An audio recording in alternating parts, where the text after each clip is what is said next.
Chapter XLII. Baba's passing away. Previous indication averting death of Ramchandra Dada Patil and Tatya Kote Patil charity to Lakshmi Bai Shinde last moment. This chapter describes the passing away of Baba. Preliminary. The stories given in the previous chapter have shown that the light of Guru's grace removes out fear of the mundane existence, opens the path of salvation, and turns our misery into happiness. If we always remember the feet of the Sadguru, our troubles come to an end, death loses its sting, and the misery of this mundane existence is obliterated. Therefore, those who care for their welfare should carefully listen to these stories of Sai Samarth, which will purify their minds. In the beginning, Hemadpant dwells on Dr. Pandit's worship and is marking Baba's forehead with Tripundra, i.e., 3 horizontal lines. But as this has been already described in chapter 11, this has been omitted here. Previous indication. The readers up till now heard the stories of Baba's life. Let them now hear attentively Baba's passing away. Baba got a slight attack of fever on 20th September 1918. The fever lasted for 2 or 3 days. But afterwards Baba gave up his food and thereby he grew weaker and weaker. On the 17th day, i.e., Tuesday, the 15th October 1918, Baba left his mortal coil at about 2:30 p.m. while Professor G.G. Narke's letter, dated 5th November 1918, to Dada Saheb Khapade, published in Sai Leela magazine, page 78, first year. 2 years before this, i.e., in 1916, Baba gave an indication of his passing away, but nobody understood it then. It was as follows. On the Vijayadashami, Dasra, day Baba at once got into wild rage in the evening when people were returning from Simo-Langhan, crossing the border or limits of the village. Taking off his headdress, kafni and langota etc., he tore them and threw them in the dhuni before him. Fed by this offering, the fire in the dhuni began to burn brighter and Baba shone still brighter. He stood there stark naked and with his burning red eyes shouted, "You fellows, now have a look and decide finally whether I am a Muslim or a Hindu." Everybody was trembling with fear and none dared to approach Baba. After some time, Bhagoji Shinde, the leper devotee of Baba, went boldly near him and succeeded in tying a langota waistband round his waist and said, "Baba, what is all this?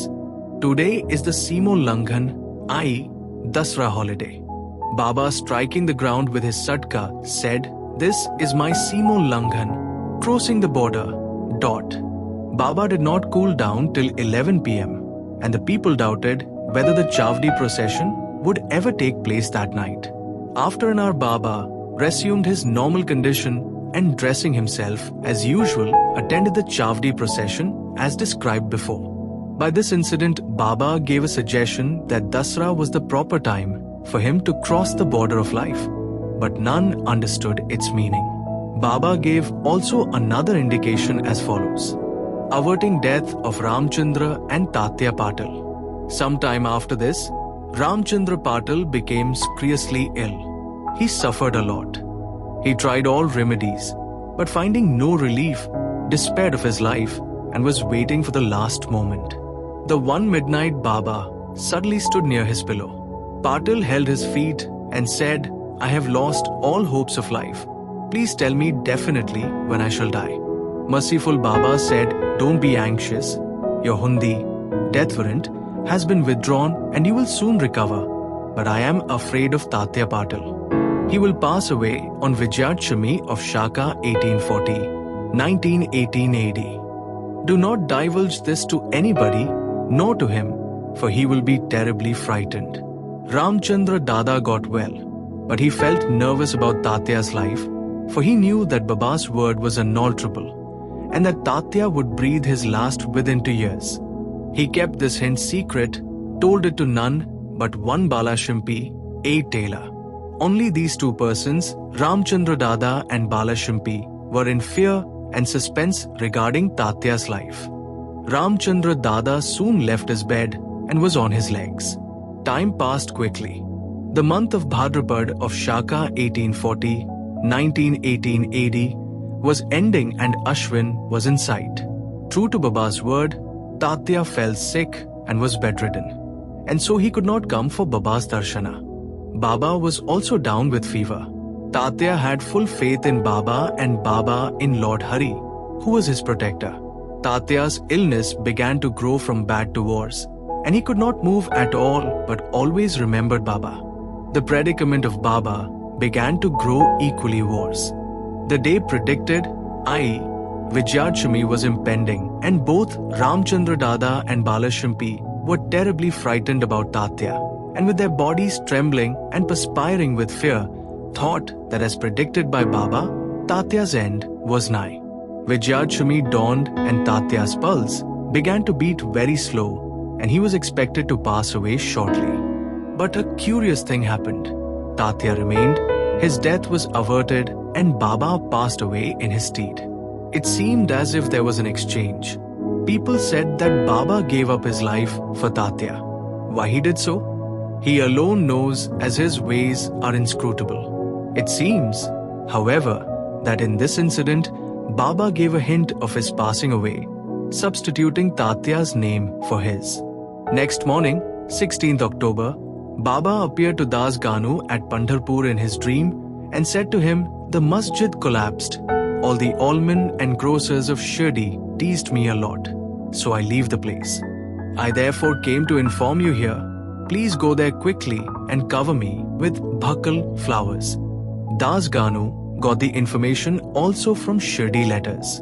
So he came to Shirdi with his disciples and started bhajan and kirtan and sang the Lord's name all through the day before Baba's Samadhi. Himself weaving a beautiful garland of flowers studded with Lord Hari's name, he placed it on Baba's Samadhi and gave a mass feeding in Baba's name, charity to Lakshmi Bai. Dasra or Vijayadashami is regarded by all the Hindus as the most auspicious time, and it is befitting that Baba should choose this time for his crossing the borderline. He was ailing some days before this, but he was ever conscious internally. Just before the last movement, he sat up erect without anybody's aid and looked better. People thought that the danger had passed off and he was getting well. He knew that he was to pass away soon, and therefore, he wanted to give some money as charity to Lakshmi Bai Shinde, Baba pervading all creatures. This Lakshmi Bai Shinde was a good and well-to-do woman. She was working in the masjid day and night. Except Bhagat Mahal Sapti, Tatya and Lakshmi Bai, none was allowed to step in the masjid at night. Once while Baba was sitting in the masjid with Tatya in the evening, Lakshmi Bai came and saluted Baba.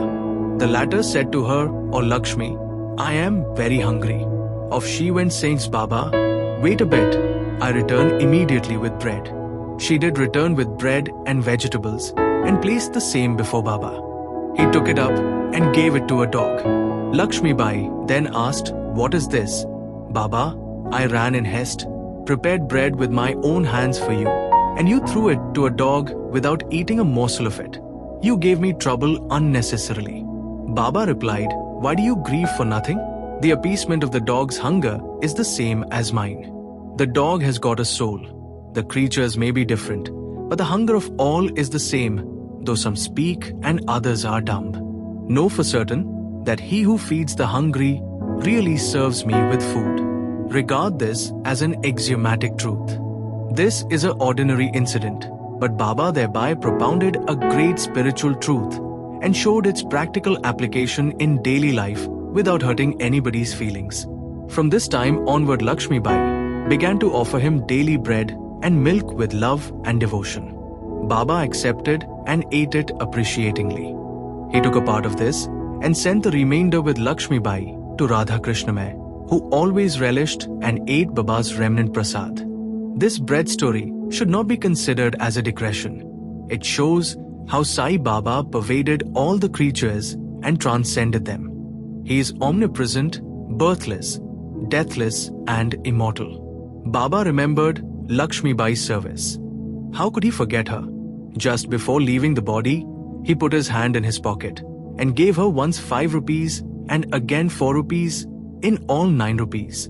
This figure 9 is indicative of the 9 types of devotion described in chapter 21, or it may be the dakshina offered at the time of Simolanghan. Lakshmi Bai was a well-to-do woman, and so she was not in want of any money. So Baba might have suggested to her and brought prominently to her notice the 9 characteristics of a good disciple mentioned in the 6th verse of chapter 10, Skanda 11 of the Bhagavad, wherein first 5 and then 4 characteristics are mentioned in the first and second couplets. Asterisk Baba followed the order, first paid 5 rupees and then 4 rupees in all 9 rupees.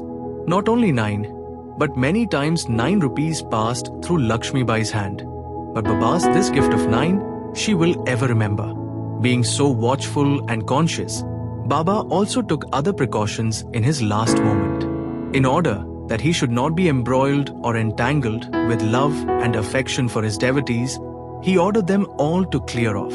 Kaka Sahib Dikshit, Bapu Sahib Booty and others were in the masjid anxiously waiting upon Baba. But he asked them to go to the Vada and return after meals. They could not leave Baba's presence, nor could they disobey him. So with heavy hearts and heavy feet they went to the Vada. They knew that Baba's case was very serious and that they could not forget him. They sat for meals, but their mind was elsewhere. It was with Baba. Before they finished, news came to them of Baba's leaving the mortal coil. Leaving their dishes, they ran to the masjid and found that Baba rested finally on Baiji's lap. He did not fall down on the ground, nor did he lie on his bed, but sitting quietly on his seat and doing charity with his own hand threw off the mortal coil. Saints embody themselves and come into this world with a definite mission, and after that is fulfilled, they pass away as quietly and easily as they came. Bo to Shri Sai, peace be to all.